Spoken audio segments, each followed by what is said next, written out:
Okay, we're here to show the proper methods of using the Cretefill Pro Series products for fixing cracks, fixing spalls, filling joints. We're in a typical small warehouse that has the types of problems that we see on every warehouse floor. If you take a look here as we're walking down this joint looks in pretty good shape until we start to get down in this section right here. And this is a typical breakout that's starting to happen around the joint. This is called a spall. And if we keep walking down here, we'll see it happens every few feet or so. We're seeing a breakout.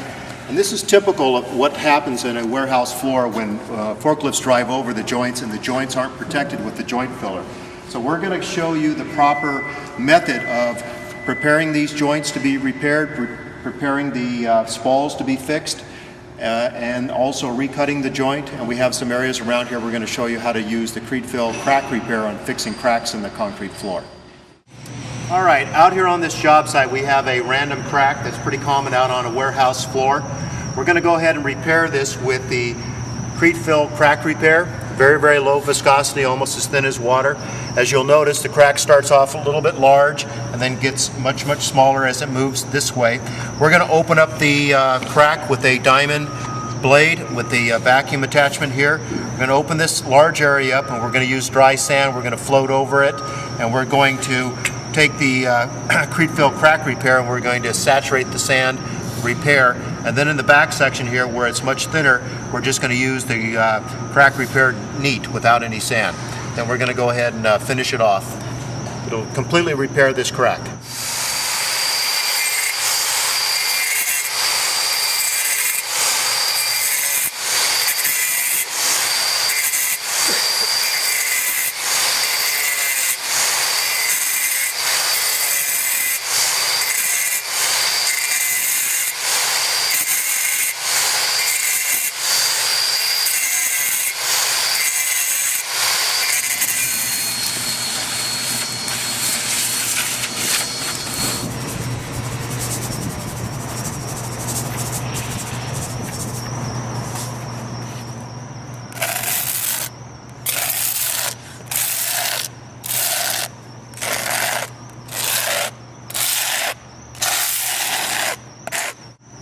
Alright, we've gone ahead and opened up this crack.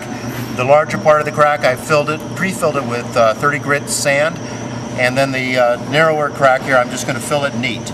We're using the Cretefill crack repair, very, very low viscosity. It's 25 centipoids, it's as thin as water. It's a very good product for filling cracks because it's so low in viscosity. What we do is make sure that the B side is blended. We put a ball bearing in here and we put on the instructions. It's very, very important to shake it for at least 20 seconds. And as you're shaking it, you can hear the ball bearing. Very, very important. Shake it for 20 seconds. That makes sure you blend up the B side. And you can go ahead and take off the blue cap. Then I'm going to take off the D plugs at the top. See how large those openings are. That's why it's very necessary to install the flow restrictor. That's what we secured at the top of the cartridge. Put that on. Then the mixing nozzle here, we're going to go ahead and screw that on, and I'm going to use a needle tip adapter. That's very easy to install. Just shove it into the end of the nozzle. Then thread that on the top of the cartridge. I'm going to go ahead and use the 22-ounce hand tool. This is a very easy to dispense product. Very important to stick this in the hand tool facing vertical as you start to dispense it. That way there's no air that gets in the product. Go ahead and start pumping it. Then immediately pump a little bit off to the side in a cup. Then immediately go down to your crack and start filling.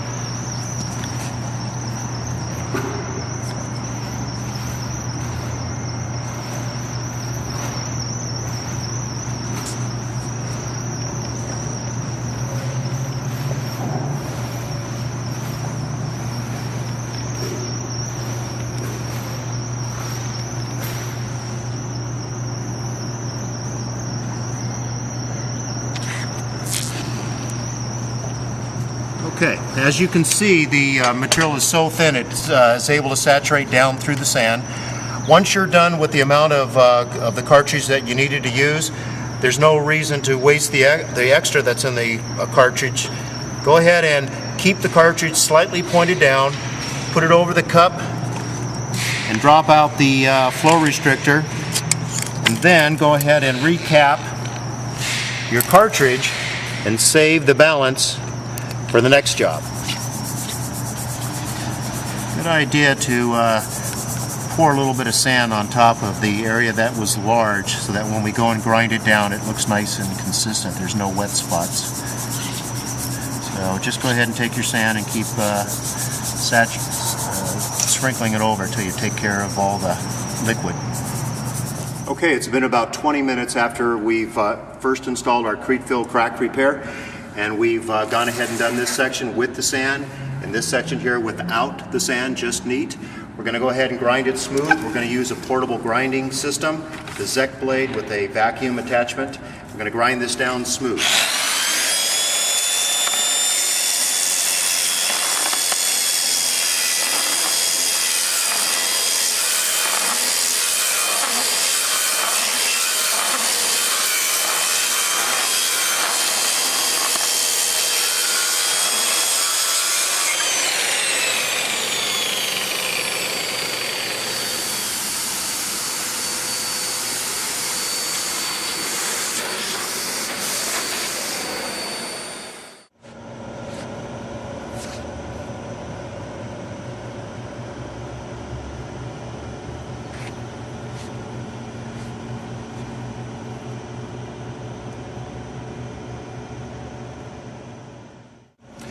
Now we're going to get ready to repair the spalls that are broken out around the joint.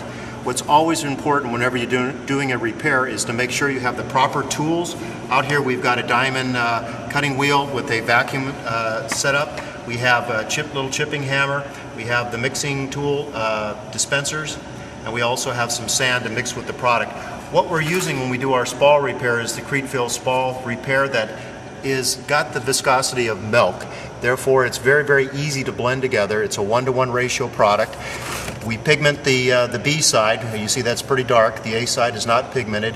And we're going to mix these two together in the 1-to-1 ratio with some sand and use that to repair these spalls. But these products will not work properly unless we do a proper preparation. And that means get the spall completely cleaned out, chipped out, vacuumed out, get that ready to repair.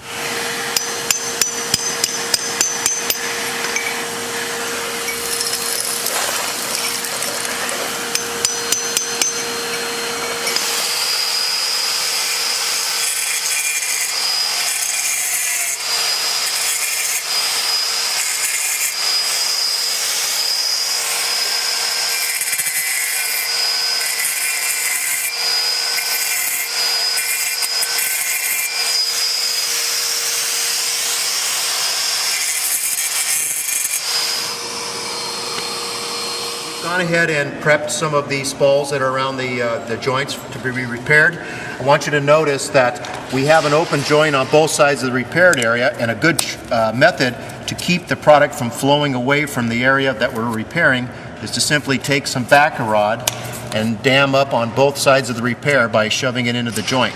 That way we keep the repair product right here in the area rather than flowing down the joint. So we've done this all along the joint, and now we're going to get ready to mix up the product. All right, we're going to use the Cretefill spall repair to go ahead and fix these spalls that we've got around the joints. I'm showing you both smaller bulk systems. One's the 2-gallon kit, the other's the 1-gallon kit. I'm going to use the 1-gallon kit because it has this self-measuring reservoir on the side. This is the B product. We're going to make sure we shake it up really good. That's where the pigment is. It's important to shake this up every time before you use it. If you grab it by the measuring vial and shake it this way, it works the best. Shake this up for about 30 seconds, and you take the top off and squeeze it.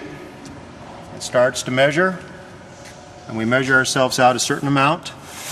That's the B side. I'm going to put that to the side. Then the A side does not have to be shaken. There's no pigment in it.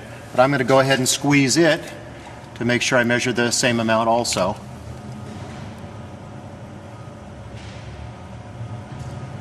Okay. Now I have equal portions of A side and B side. I'm going to pour them into a separate container.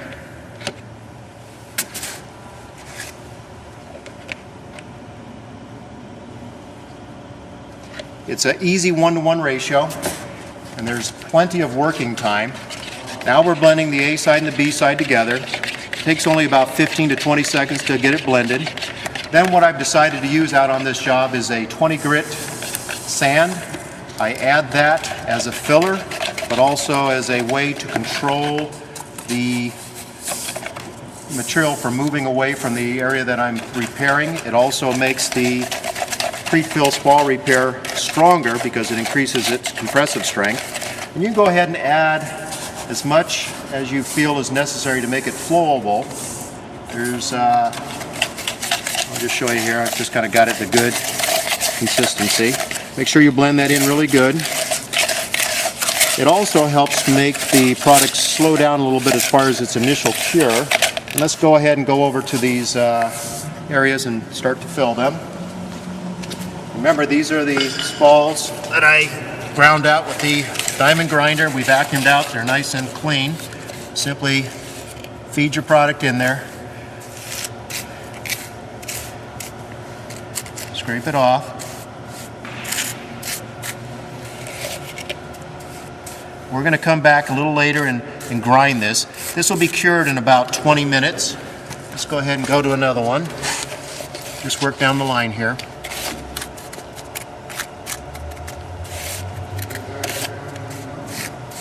It bonds extremely well, but you also have to make sure that the concrete is clean and dry. Very, very important. I've also brought with me a little bit of sand, and I'll show you in a second why that is. If it starts to look wet on the top of the repair as you're filling it, I find it's a good technique to go ahead and sprinkle some sand on the top, and that helps make the repair look nice and consistent when you go to grind it. There's no shiny spots. So see how it's a little bit wet right here? Go ahead and put a little sand on the top, let it soak in. Same over here to this side. You see how it's a little bit wet on the top? You just sprinkle a little sand on the top. It'll soak in. I'll go back to these other ones. On this first one that I did, it was pretty wet. All this does is help the appearance when it cures. It cures nice and consistent if you don't have that wet looking spot. Because when you go and grind it, it actually looks slightly different than the area that had the sand in it. So it's a nice technique to make sure it looks really good and consistent. Alright, it's been about 30 minutes and our Cretefill spall repair has cured. There's many different ways to grind this down. We've chosen to use a portable grinding system with a saw attachment.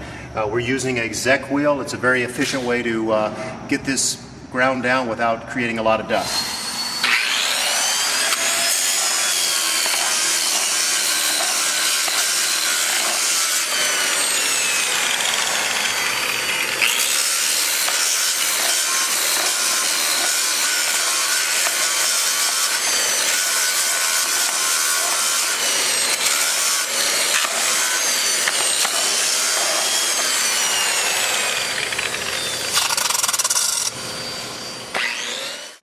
Alright, we've gone ahead and repaired the spalls along this joint with the Cretefill spall repair product with sand.